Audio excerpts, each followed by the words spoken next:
2 pessoas foram presas, uma delas esse servidor aí do Detran, viu? 3 servidores afastados e um deles aí foi preso, acabou sendo preso durante essa operação por estar portando uma arma e também drogas. Essa é a segunda fase da operação denominada Minnesota. Foram cumpridos 13 mandados de busca e apreensão e também outros sequestros de bens. Sobre essa operação a gente conversa agora com a delegada que está aqui do meu lado, a Érica Botrel. Muito boa tarde, bom dia ainda, né? Boa tarde, quase boa tarde para a senhora. Boa Explica tarde, pra gente como é que funcionava esse esquema, né? Esse esquema que eles fraudavam aí, CNHs, fraudavam documentos de habilitação do estado de Minnesota, nos Estados Unidos, para obtenção da CNH nacional, é isso, né? Isso, o esquema consistia nessas fraudes, no sentido de simular uma habilitação no estado de Minnesota, Estados Unidos, para fins de evitar a realização da prova escrita e da prova de volante.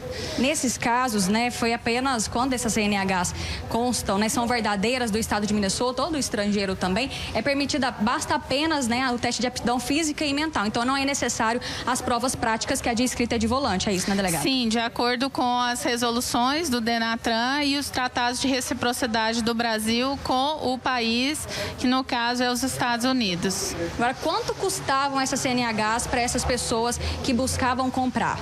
Essas CNHs custavam, a depender da negociação, entre R$5.000 a R$8.000. E esse valor era distribuído entre os despachantes envolvidos e os servidores do Detran que eram responsáveis pelas fraudes. Inclusive, um despachante foi preso, né? Quem era ele nessa quadrilha? Esse despachante era uma peça-chave, é um dos líderes da organização criminosa, juntamente com uma outra servidora do Detran, que foi alvo da primeira operação, que exercia um cargo de altíssima influência lá e altos acessos. E eles são considerados os líderes da organização criminosa. Esse despachante estava foragido desde novembro, nós estamos tentando encontrá-lo já desde a primeira fase da operação e hoje nós conseguimos localizá-lo e cumprir o mandado de prisão expedido pela vara de organização criminosa. Agora, qual era o perfil das pessoas que compravam essas CNHs?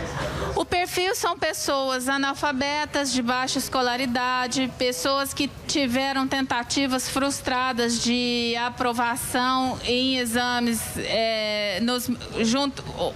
adotando os meios legais, pessoas que têm condições financeiras e até nós apuramos também que não tinham interesse em submeter ao processo legal, então elas adotavam essa fraude. Agora, em que época que isso aconteceu? E vale lembrar, viu, Olares, que essas CNHs eram verdadeiras, o processo para obtenção delas que era fraudulento, é isso, né? Isso, o processo para obtenção que era fraudulento, era utilizado esse processo registrado como registro estrangeiro, né, que é um procedimento mais simples para a conversão da CNH internacional. A senhora sabe quantas habilitações foram destinadas para esse grupo criminoso e quantas pessoas estão hoje dirigindo sem poder dirigir, porque elas não têm aptidão? Sim, a Decor tem apreendido essas carteiras de motorista.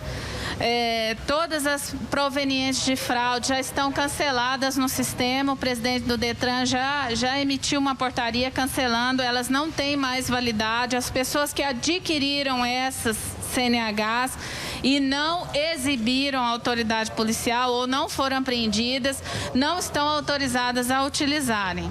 Alô, se você quer fazer alguma pergunta? Camila, eu queria saber há quanto tempo esse grupo vinha agindo e se a delegada tem a ideia de quantos documentos foram emitidos através dessa fraude.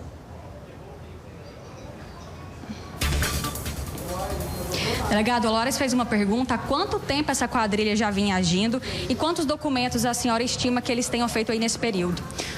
Olha, essa pergunta é difícil de responder porque nós estamos justamente na fase de levantamento. O que eu posso dizer é que na fase atual da Minnesota nós temos cerca de 250 processos, mas a gente vislumbra que esse esquema acontece há muito tempo no Detran, porque nós deparamos já com processos anteriores à data da auditoria que o presidente do Detran nos mandou, e nós sabemos que essa quadrilha atua lá há muitos anos. A primeira fase da Minnesota, ela afastou a servidora que tinha mais de 23 anos de serviço público no Detran.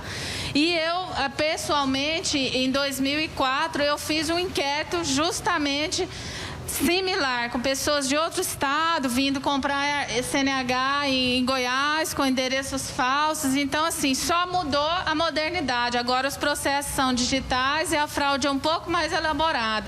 Então, a gente pensa que a divulgação é importante no sentido de orientar e a nossa ação no sentido de colocar um fim nessa corrupção interminável, né, que a gente verifica aí nessa seara aí.